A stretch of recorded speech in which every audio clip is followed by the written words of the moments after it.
From the outside, you're greeted with structures that appear to be falling and just a few students walking loudly around the compound.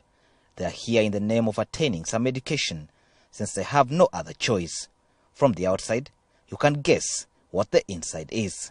For a school that is a year older than the nation, many would expect it to stand tall as pride of Lang'o sub-region.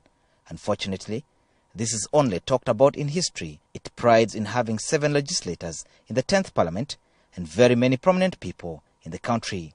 But that is where it ends. What happened, one will ask. Of late, it degraded.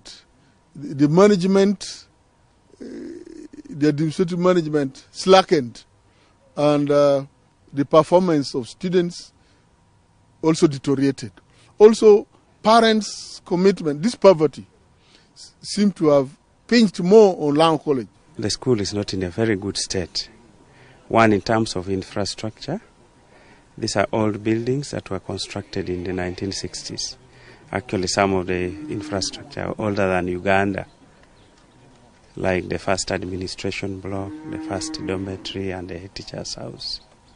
So they are dilapidated. They are in dire need of repairs. Who should be held accountable? Where are those that the school prides in producing, and who has slept on the job? Fortunately, the school lacks resources. Has limited resources, I would say. This is due to drop in student enrollment. I think it could have been as a result of insurgency, where people lost interest in the school, and most parents preferred to take their children to other schools. From operating for over 3 years without a board to a drop in enrollment and academic standards, the post-independence giant no longer holds its head high among the big boys of the nation.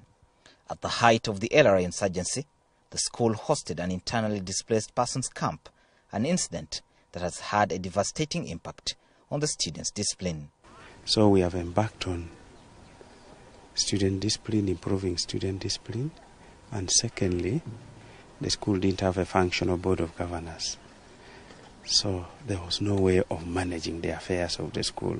But I'm happy the ministry has given us a functional board. We have already sat in almost 3-4 meetings, planning meetings. The Kennedy Library, constructed by the U.S. government during the reign of President John F. Kennedy, has since been abandoned after the school used it for many years without renovation. The library, with the name of an American president inscribed on it, stands in a desperate state, crying out loud for renovation.